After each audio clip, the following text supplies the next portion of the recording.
Most people start in recruitment with a team of people around them, however big or small that team might be.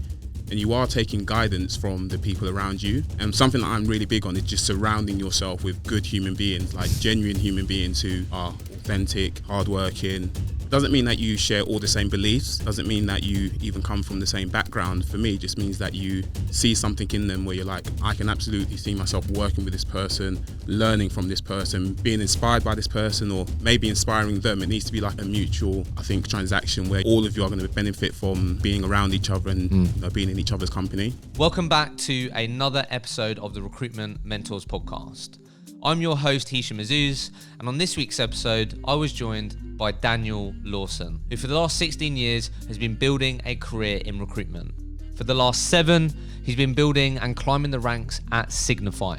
He was their very first employee in 2016, where he joined Ryan Adams with a big vision to disrupt the tech industry. For those of you that have listened to the podcast for a while, you would have heard and listened to the inspiring story of Ryan, who started Signify, and if you haven't, I'd highly recommend checking that out. In this episode, we spoke about Dan's approach to leadership. It doesn't need to be cutthroat, and Dan's really lent into being authentic and remaining himself whilst building a successful career in recruitment. As well as this, we talk about principles to landing and expanding, winning business, building high-performing teams, and so much more. Enjoy the episode. Dan, welcome to the podcast. Thanks for having me. Appreciate you making the trip. Obviously, you grew up in London, right? Yeah, South London, Clapham. And only moved to Manchester in October 2020. So what are we saying? We prefer the north? Like it down south? How do you feel when you come back? I mean, London's got my heart always. But yeah, I'm loving being in the north right now. Manchester's a really cool and special city, so I'm enjoying my time there. Yeah, I love that. So look, obviously we've sort of got to know each other just in different ways, really. Spoken about the podcast. You came to one of the live podcast events, which I saw you at last time. So yeah, really looking forward to dissecting and uncovering this journey that you've been on.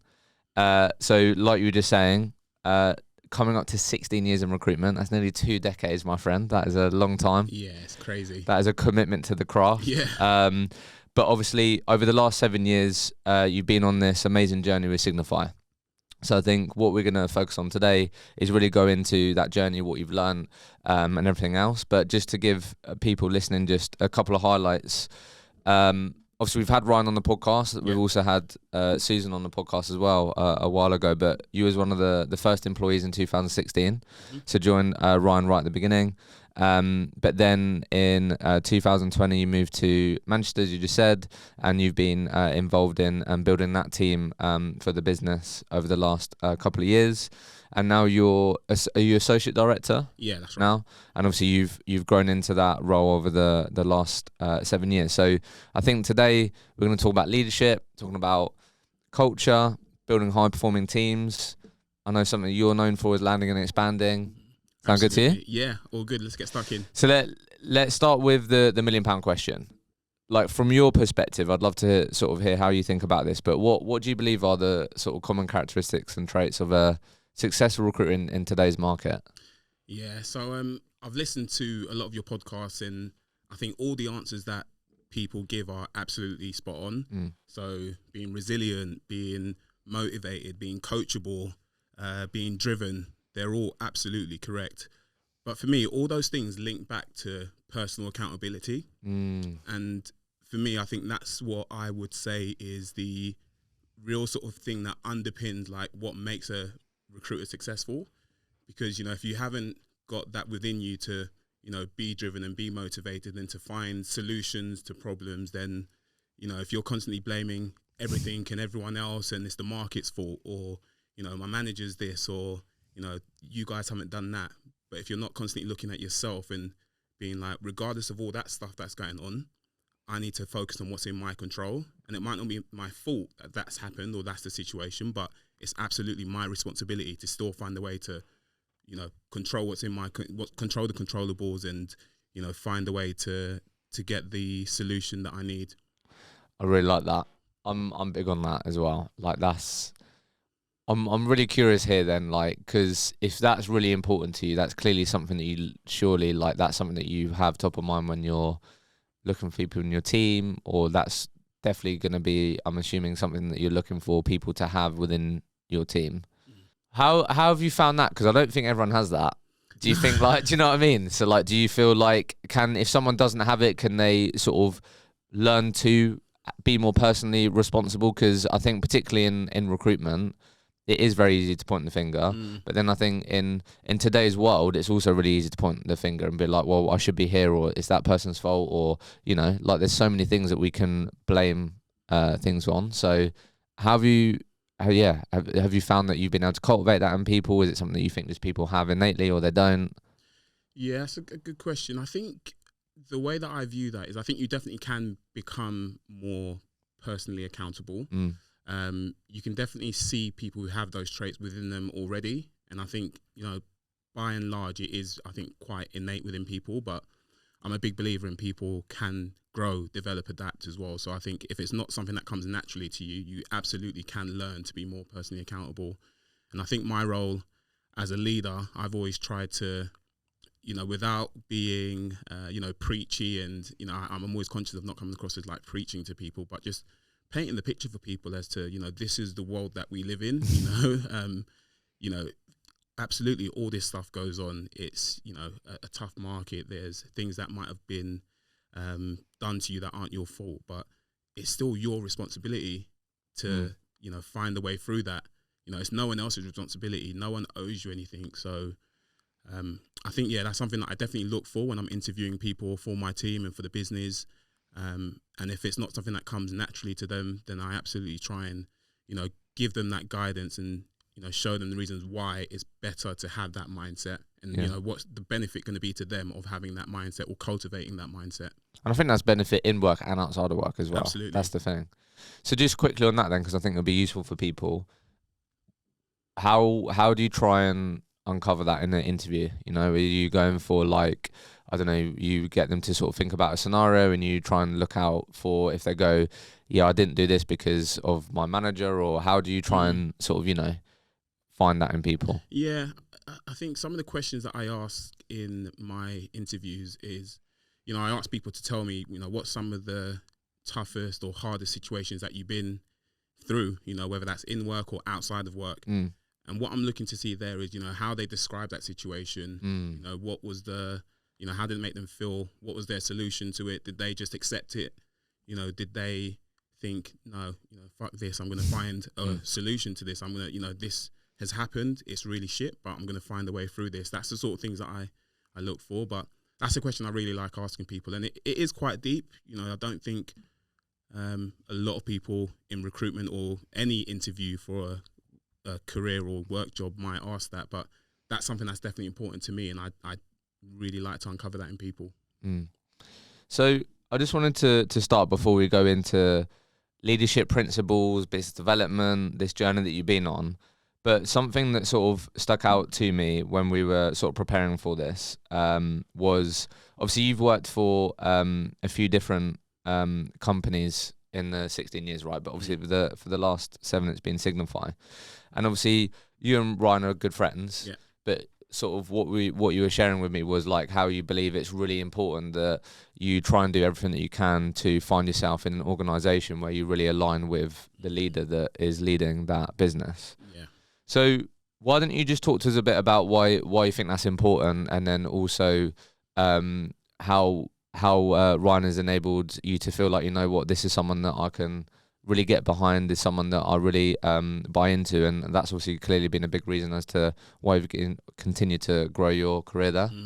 Yeah, I think it's really important because at any stage in your career, unless you are, you know, working for yourself, you know, in your own company, most people start in recruitment with, you know, a team of people around them, however big or small that team might be, and you are taking guidance from the people around you. And something that I'm really big on is just surrounding yourself with good human beings, like genuine human beings who are authentic, hardworking, actually just fucking nice people as well. Like, it's such a bit of a cliche, but for me personally, those are all characteristics that I resonate with. So for me, any business that I have always been a part of has been down to the people that I've met and interviewed with, and I thought, actually, I can align with this person. it doesn't mean that you share all the same beliefs.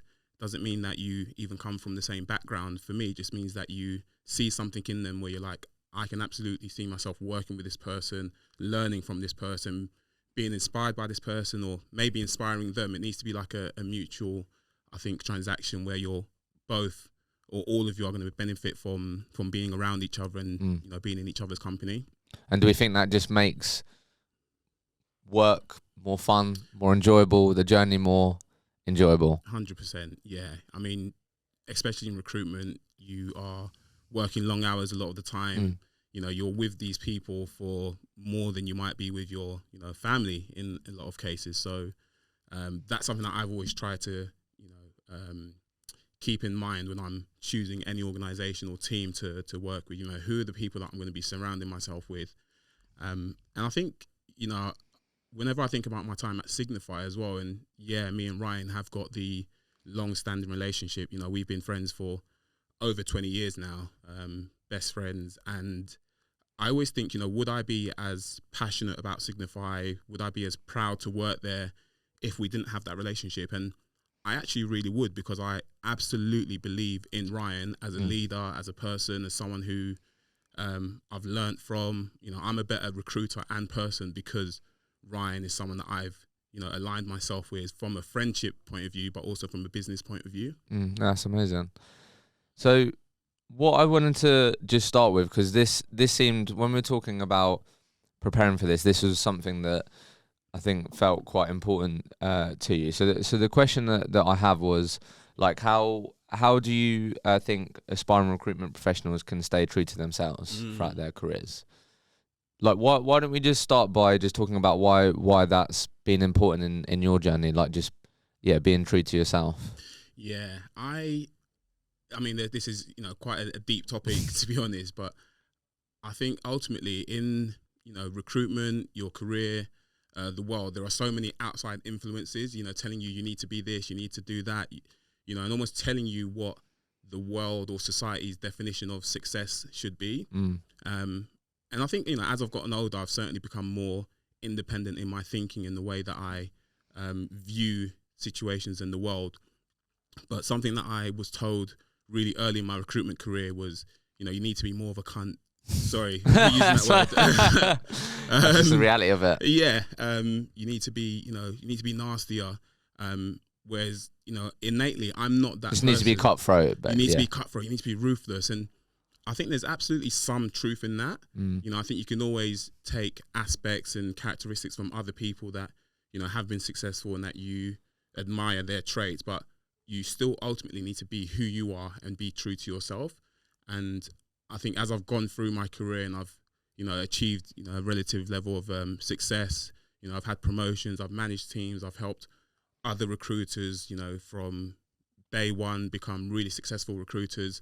You know, I've learned from myself and my own experiences that you can absolutely be yourself while still striving to be a better version of yourself, but not compromising what is true to you and what your values are as a human being.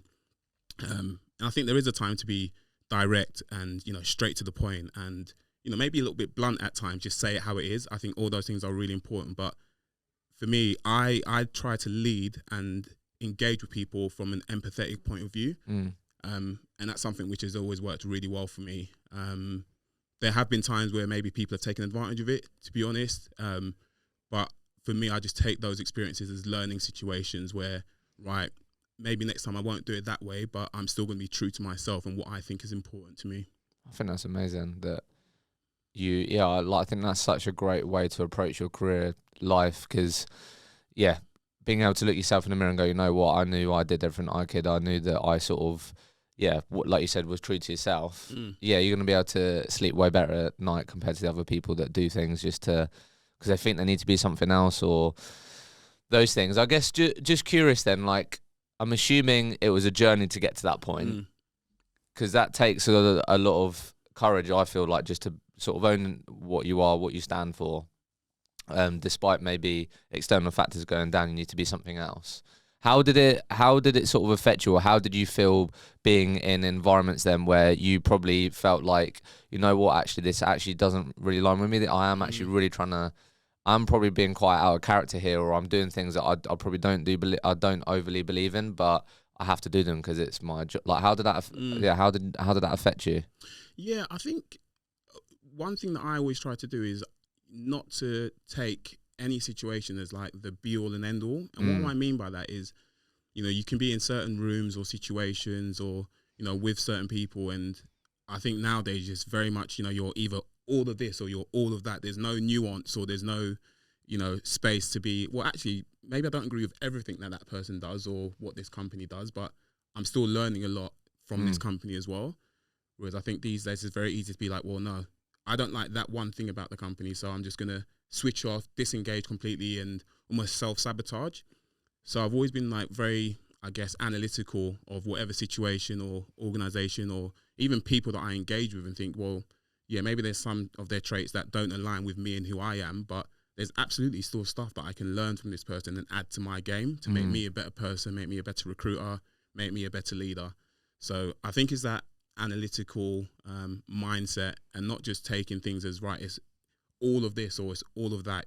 I can take some of this and some of that and use that to better myself. Yeah, it's not black or white. Yeah. I absolutely love that. I couldn't agree with, like, whole different conversation, but I think that is also probably a good description of like just society right now as well, in terms of you're either like in this camp, you're either in that camp, or if you were in that camp, then I don't like you because you have those beliefs, you know what I mean? So just on this then, and then we'll move on, because you've clearly showcased this already in this conversation, which I love, but how have you gone about cultivating this mindset then? Because what I hear there is perspective, personal responsibility.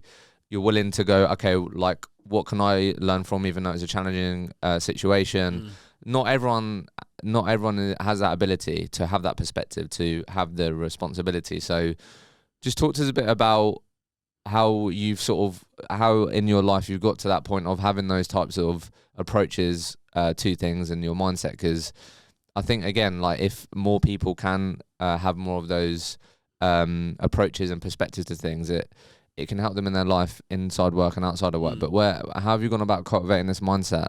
Yeah, so I'm really big on like personal development as well, setting goals, and it's probably not something I really did with any real conviction or belief when I first started in recruitment, as most people did. You know, I fell into recruitment, you know, wanted to earn a good wage, go on a few holidays and, you know, things like that. But I think it was really coinciding with my time joining Signify, speaking with Ryan about the goals that he had of wanting to start his own company and thinking, actually, this is pretty sick what he's talking about. This could literally change our lives. And something that Ryan's always been big on is setting personal goals and, you know, personal development. So that could be listening to podcasts, reading books, even like working out. So I think probably starting around the time when we first launched the business back in 2016, that's when I really, I guess, started taking, your own development seriously. Yeah, taking my own development really seriously. And that's not to say that it's been perfect. You know, we're all human beings. I'm a human being. There are definitely times when I fall off of that, and, you know, you get into the routine of just, you know, going through the motions, so to speak. But what I try to do is not stay there too long. So I definitely believe in like reading books, listening to podcasts, and for me, it's all about positive like reinforcements and consuming positive information, because there's a lot of, you know, negative stuff out there. So I just try and make sure that I'm constantly feeding my brain with like positive information, positive affirmations. And I think that the time where I noticed the biggest, I guess, shift in my career, you know, my earnings, was when I really started taking that stuff seriously. So yeah, I think that's something that I would say helps you to have that mindset. I love that. I think it's amazing, isn't it, that just what you're talking about there is just you're really just trying to commit to be better than you was yesterday. Yeah. And like, yeah, what a great way to approach life. I think that's such a great thing, and something that I spend a lot of time thinking about, and just really trying to just strive to be better, you know? Yeah. And it's hard, right? Because we are human beings, and, you know, I definitely don't want to sit here and sound like I'm perfect at it and I do this all the time and, you know, 24/7, this is who I am, because I definitely don't. I still make a lot of mistakes. But I think innately I'm someone who doesn't sit in a negative place for too long. I won't beat myself up too long. I'll definitely hold myself accountable, but it's more from a, right, you know, I haven't been gym for a week, or I haven't done a run for a while, or I haven't listened to any positive podcasts for a while, or listened to any like positive videos for a while. Make sure I do it now. Even if it's like 10 minutes, just like, don't stay in that negative place for too long. Get back to that positive place as quickly as you can. So let's move this on a bit. I guess, why don't we, like, a big part of your journey has been leadership, right? So why don't we just focus on that for a second? Because I'd love to sort of hear about how you've approached this on your journey so far. Obviously, so many people in the recruitment industry end up in leadership positions because of their performance. So for me, my perspective is there's so many people in the industry that are in those leadership seats that have never been taught or helped how to coach, how to uncover drivers, how to get the best out of their team. It's very much just the like, it may be the top performer or they perform really well. So it's like, okay, Dan, right, you've got plenty of jobs in, get 2-3 more people underneath you, get them doing what you're doing, and happy days. So why don't we just sort of talk firstly about, like, when you were early on with your leadership journey, and you were managing more people. I think you said to me that when you moved to Manchester, the peak there was like 10 people. What's been like the most amount of people you've been responsible for? Yeah, so in London, we got our London perm team up to 13 people, which are all responsible. I was responsible for all of them.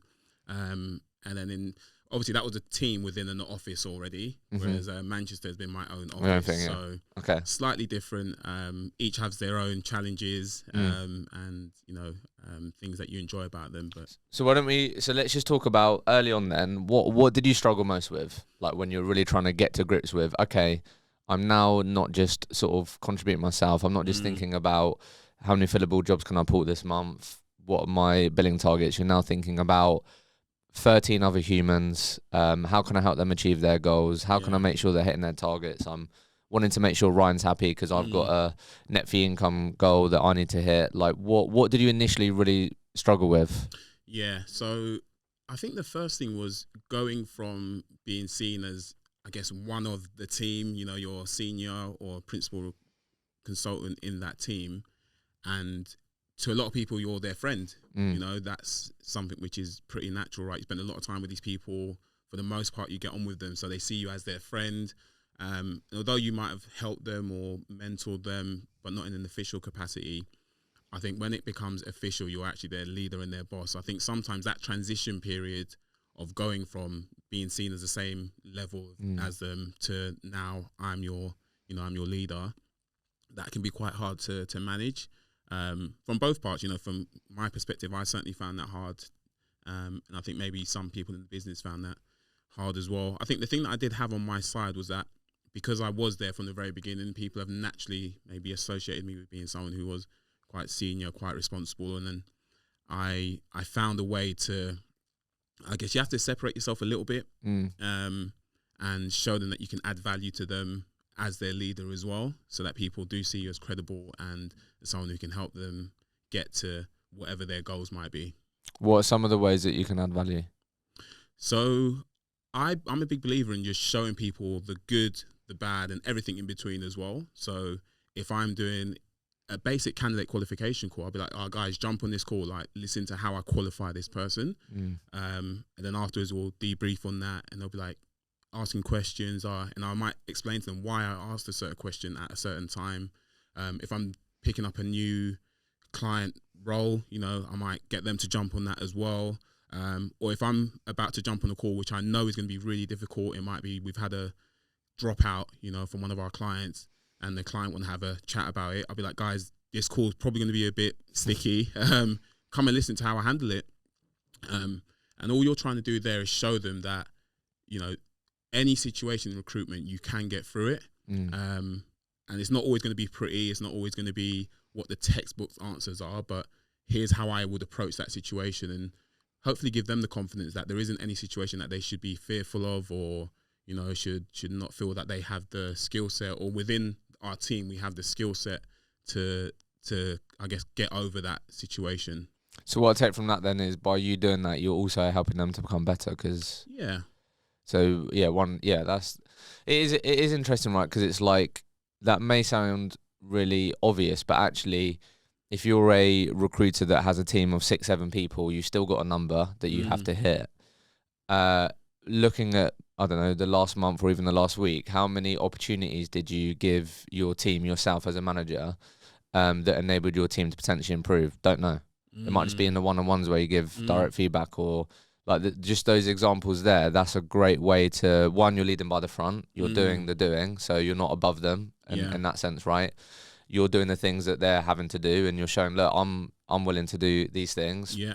That should mean that you should definitely be willing to do them, right? That's exactly it. And then also the way that you spoke about that was then like you're also giving them a learning opportunity. And oftentimes when I speak to people, most of the time they're just learning on the job. Yeah. So by you adding value, you're actually helping them become better recruiters. So it's like if you're listening to this and you're a manager, it's like, okay, well, how can I create those intentional moments to help my team get better rather than just be like, do this, do that? Yeah, absolutely. So how did you said separation there. I've got a few friends in recruitment that sort of, a bit similar to you, climb the ranks, and they're now sort of seeing that you almost end up putting in this category like, oh, he's an associate director, like particularly for people that maybe join like they're early on in their careers, you know, and then I'm assuming you mentioned the separation piece there, because then when you do find yourself having to give direct feedback, this isn't good enough, this is why, this is where it needs to be, that's probably a bit easier rather than, oh, mate, we was in the pub last night having a good chat, talking about footy or that. Yeah. How did you separate yourself? Did you start not going to as many socials? Like, I don't know, how did you approach separating, you know, the manager-friend line? Yeah, I think with that, you have to be authentic, again, coming down to who you are as a person. So my team definitely know who I am as a person, and they know that I can absolutely be, you know, friendly with them, and, you know, I care about them as human beings and individuals, you know, even put the work stuff aside from them. I genuinely care about them as people, so I can still know that they might have stuff going on outside of work, and, you know, they're maybe struggling with that at the moment, but, you know, when we're in work, that's our time to be focused on the work, and I think it comes from having that really clear communication with them from day one about, you know, these are my expectations, this is who I am as a person, I'll absolutely back you, support you, you know, be there for you, but we've got a job to do, you know, we've got targets to hit, and that makes it easier to frame any conversation that you might need to have with them, you know, even if it's a tough conversation that you need to have with them about, look, you're not quite hitting this at the moment, let's talk about that, why is that, is there anything I can do as a leader to help you get there, you know, what's going on. Again, it comes down to me to that. For me, it comes down to being empathetic again and understanding that, yeah, we are in a sales job, but you're dealing with human beings and trying to get, I guess, under the skin of what is really going on for that person, what's driving them, what's motivating them, what's holding them back at the moment. So for me, that separation comes from clear communication. I think you can absolutely still, you know, go on socials with them. You just got to make sure that you're carrying yourself at all times in a professional way. For me anyway, you know, I've never really been the sort of person to, you know, get out of hand on a night out, or, you know, but that's just me personally, and I think that's important for people to see from their leaders as well, that you are being yourself, you can, you know, enjoy yourself, but you got to remember this is a work environment, whether you're in work or outside of work. You got to remember that people are always going to be looking at you as the leader, so you have to carry yourself in a certain way. Hey everyone, a real quick one from me. This podcast would not be possible without our amazing podcast partners, Vincere and Sourcebreaker. Because you listen to this podcast, you're able to get your hands on exclusive savings on both of these award-winning products. If you're a growing recruitment business, you have to check out Vincere, who are an all-in-one operating system for your growing recruitment business. With Sourcebreaker, if you want to make sure that all of your recruiters have the best tools on the market to stand out and beat their competition, then you have to check out Sourcebreaker. Use the link in the show notes, in the comments below, and you'll be able to get yourself exclusive savings on these amazing products. Yeah. So let's just get a bit more granular for a sec on the leadership point.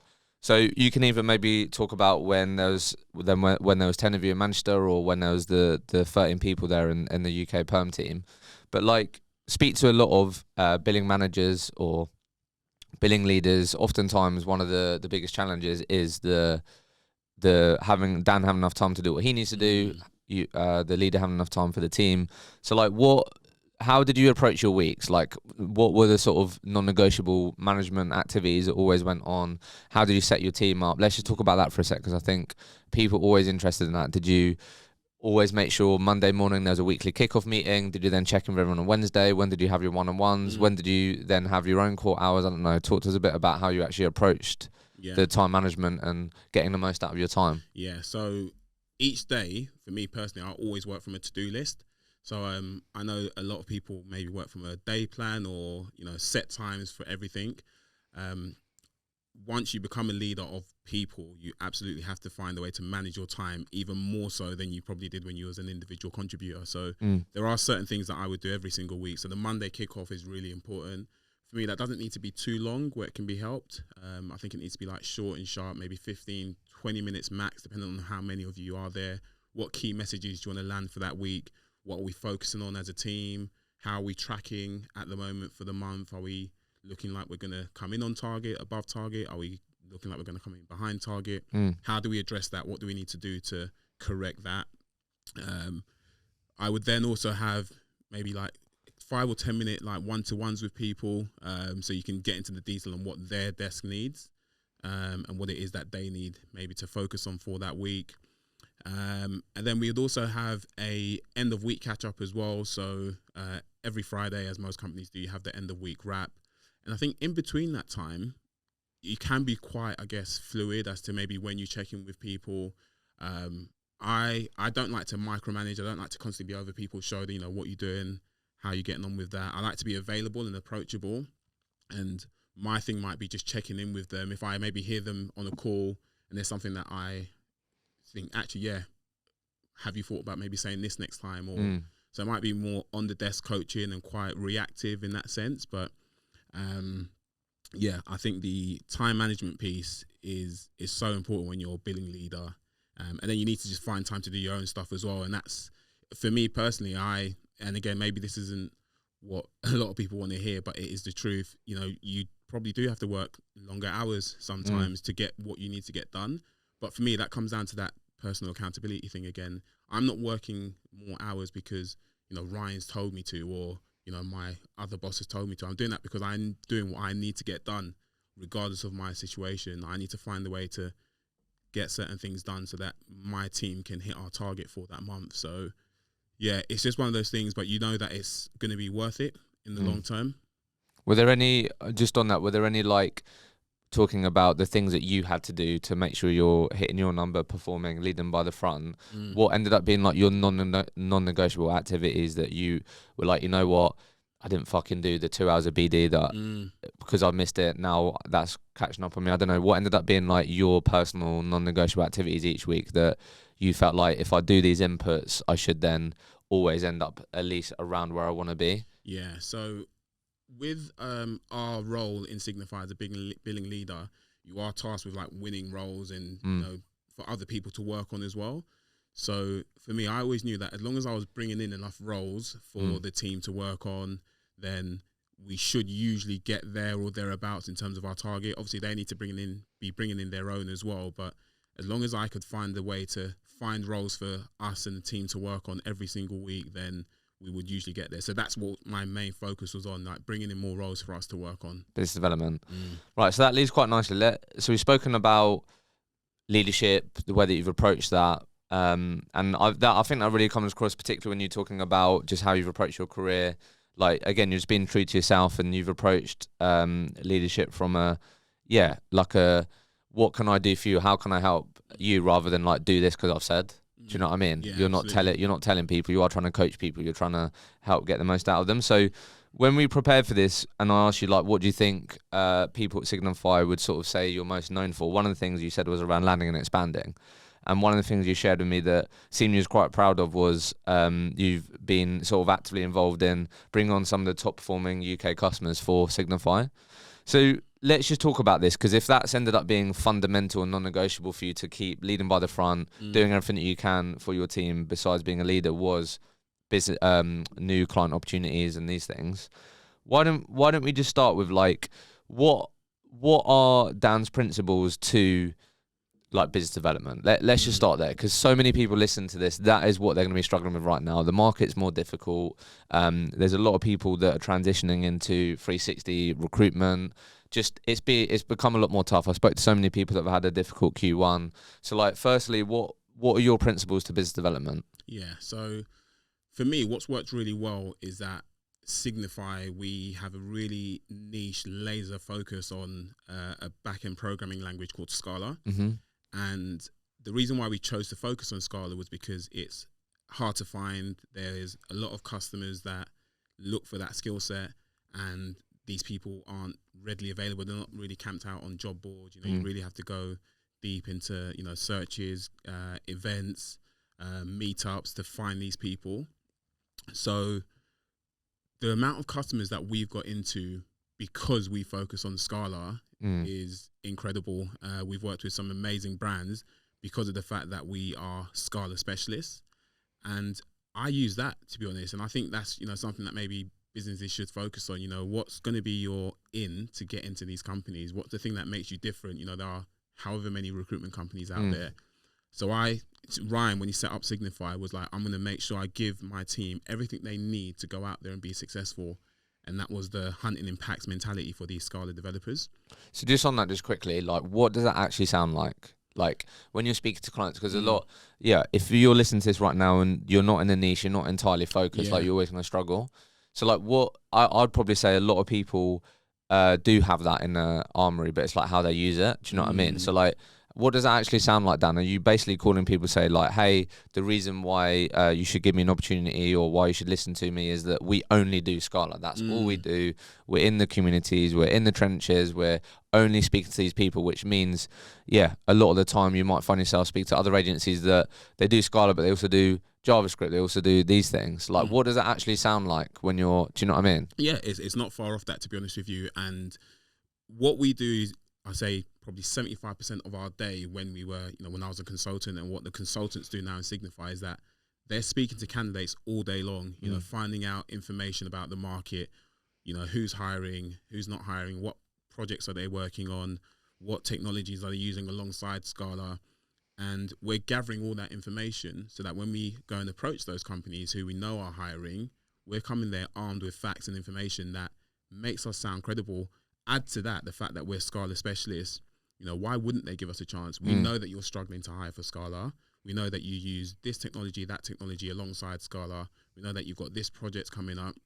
And we've actually got someone who's just finished on a project for another company, which is identical to what you guys are doing. So would you like to see the CV? He's available for an interview, later on this week, today, tomorrow, whatever that might be. So you got to go in there with confidence and knowing that you are absolutely adding value to these people.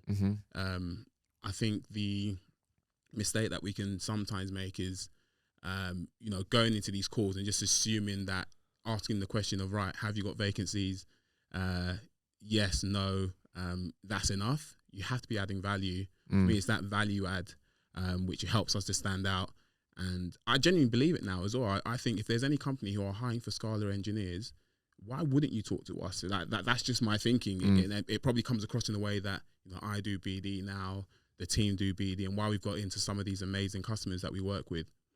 Okay, so the first thing is making sure that, like I feel like what you're talking about there is one of your principles is making sure that you're known for something, you're an expert in something. You can also showcase credibility to the people that you're prospecting and speaking to, because, like you said, you're speaking to all these people, you can offer information, insights, which is really valuable. What are some of the other principles then, do you think, that you've really bought into or applied to your career that's enabled you and maybe your team to get the most out of their business development? Yeah, so the other thing that we do really well is the, non-recruitment activities. So we're really big on sponsoring conferences, attending conferences, hosting our own monthly meetup as well called Scala in the City. We've also done workshops where we actually train people to learn Scala, whether that's at a really junior entry level right through to, super advanced, next level type abilities. So those are all things which, again, credit to Ryan, these are all ideas that he had which made me believe in him and use that in my armor when I was speaking to customers about why they should be using us. So those community events are absolutely one of the main reasons why we've been so successful in winning customers and delivering for those customers as well. And again, what does that look like? Do you know what I mean? Like, because I understand that completely, and I think there are more and more recruitment businesses that do try and build communities, do offer events. So like, what, again, particularly if we just have the business development focus, like, what does that actually look like, Dan, in terms of like leveraging that, and how does that show up on you getting 2 amazing new clients each month because you're doing those things? Like, does it enable you to open up more doors, because you can call people and go, hey, don't want to speak to you about your vacancies, want to speak to you about Scala in the City and why it could be something that could be interesting for your team? Like, how does it actually tangibly turn into commercials? Because that's going to be a big part of it, along with the giving back that all you guys do, which I see, all the money that you raise for charity. You're doing a good thing by trying to get more people learning about Scala and able to do it. So you're trying to reduce skill gaps. You're building a community. Like, obviously, there's all these other great things, but 100% it's directing. It's also impacting the commercials, right? So what does that actually look like? How do you actually utilize those assets? Yeah, you've got to think long term with this stuff, because a lot of the community stuff isn't immediate quick wins. Although you might get them, you have to go into it with that long-term mindset, and that what I'm doing here is I'm getting myself in front of these people with a different conversation that they may be having with all the other hundreds of recruiters that are calling them or sending them messages or emails. I'm differentiating myself to get myself in front of them and open up that conversation. So with those, once those doors are opened, you've then got to think, I'm not thinking about this as, right, I'm going to get a deal with them right now or play some with them right now. You have to be thinking, I'm going to be genuinely sharing information with them and not expecting anything in return right now. But what I have done is I've shown them I'm credible. I've shown them who I am as a person as well. That's the other thing that people don't, I think, sometimes take into consideration, is that it's a people game. You've got to put yourself out there, put yourself in front of people. And if I can show these clients that I'm credible, I know what I'm talking about, and I'm actually a pretty decent person, decent human being, and I can deliver for them, why wouldn't they use me? You know, whether they've got a vacancy right now, or maybe they've got, you know, red tape or PSLs that don't allow them to work with me right now. Further on down the line, if that opportunity opens up, they will be thinking of me because of all the work that I've put into developing that relationship, showing that I understand their business, showing them why they need to be working with us. You've got to think long term with this stuff. Yeah, so it sounds like it enables you to open up doors to then showcase what you're about, how you're different, all that. So I think that leads quite nicely onto the land and expand like focus point, because I think I'd love to just get your take on how you believe you've been able to do that, and we can get as tactical as you want, because I think a lot of recruiters are, when we think of BD, it's very tactical and reactive. And what I mean by that, it's, I've got a candidate, I call 5 different companies that I think that candidate could work for, and it's specking, and it's like, have you got opportunities now? Are you hiring right now? And it's very short term, and it's very like, okay, well, you're not hiring at the moment. Okay, no worries, I'm going to focus on the next company, But then what you were just talking about, I'd probably say more falls into the camp of like strategic BD, right? Yeah. Whereas it's a bit more longer term, and it's like, okay, well, this could actually really help have a big impact in 3 months, 6 months. So how, and I think a lot of recruiters will get a job, they fill it, might be 1s and 2s, and then they only, that's it for that entire year. So what have you done differently to make sure that it's not just 1s and 2s and these accounts become big accounts? Like, have you got introductions to other hiring managers? Did you get in initially with one team and then showed what you're about, and then go, okay, well, can you now introduce us to these? Like, how have you approached landing and expanding? How can we do that better? Yeah, for me, it all starts with delivery. Okay. So whenever you do get that chance to work a job for them, you have to deliver really fucking well. You have to give them a level of service that you'd be proud of. And once you delivered really well for them, for me, that's when it opens up the door to go and meet with them. Again, meetings is something which I think are probably underrated in recruitment, to be honest. I always try and get out and meet with my clients face to face, and a lot of the time, to be honest, it might be a social one. They might be taking them out for drinks, or especially when we place with them, you know, they've actually generated revenue for the company. I'm looking to meet with them and thank them for giving me the opportunity, getting to know them more on a personal level. And that's what naturally leads to them recommending us to people internally as well. Because we're asking that question. They know that we've done a good job for them. We delivered really well. They've met me in person now. So it's a lot more easier for them to recommend me to someone internally. And what I found personally has happened with the accounts that I have landed and expanded in is we've delivered really well on their toughest roles, which are Scala. And they've then spoken to another person internally, another key stakeholder, and said, look, you're struggling with your role. I've used Signify for my Scala roles, which are really hard. And they've come to us and said, look, we know you're Scala specialist, but could you also help us with these business analyst roles or project manager roles? So although we focus on Scala, that's what we outwardly go and win in terms of business development. We definitely do other stuff as well, but it's usually with accounts that we've delivered for on the Scala side. So we've just given them a really high level of service on the Scala side, met with them in person, and that's naturally led to them recommending us to other key stakeholders in the business who are also then happy to use us based on the recommendation of someone internally, which is so powerful. So where do people go wrong with it then, Dan? Like, if I've delivered, am I not asking the question? Am I not committing to continuing to build a relationship?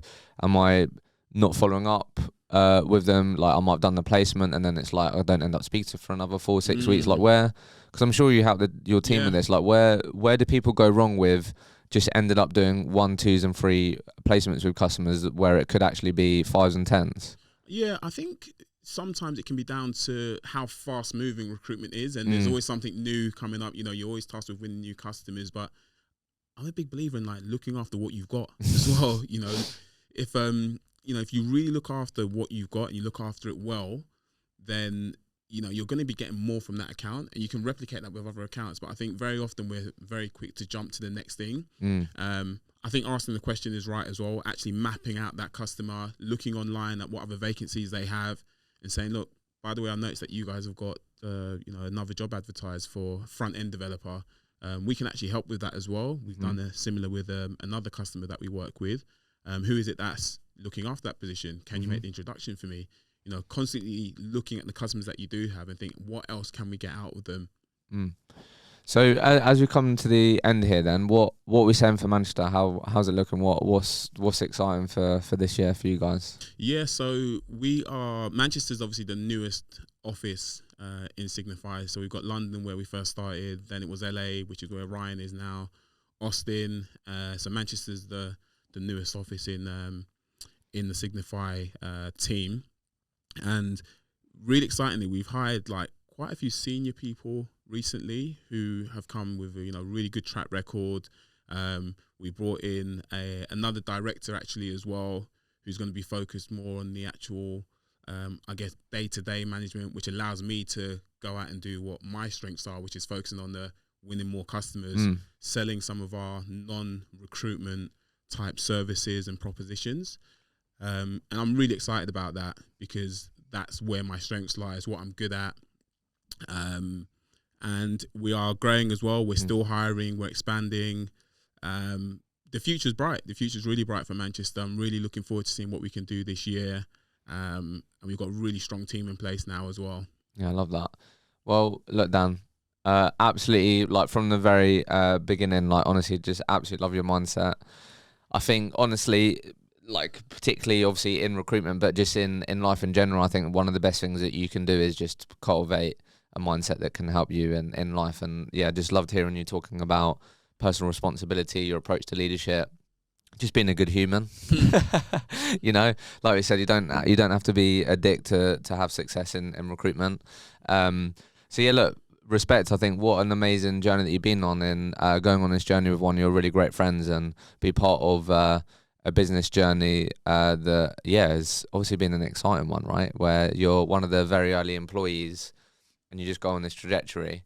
A lot of people would have been sort of in an interview room and going, Dan, we've got big plans, we're gonna grow all that. Sometimes it doesn't happen, but you've been part of this journey, so I'm sure you'll look back and go, wow, what a journey that was, and you'll continue to go on it, still feel just as excited as you are probably at the beginning. So thanks for coming on, my man. Thank you very much. I really appreciate you having me on, and I guess same to you as well, Hisham. I'm a big fan of what you do, and I know when we had the prep call earlier this week, I was asking, so what is the the conglomerate that you've got going on. It was so fascinating to hear about that, and I think what you're doing is definitely needed in the recruitment industry. It's something which, when I first started, would have been unheard of. To be honest, this genuine sharing of information and people wanting each other to get better, who might be deemed as competitors, but there's enough out there for everyone to win. There really is, and I think stuff like this helps to raise the bar in recruitment. So I appreciate you. Yeah, amen. Love that, bro.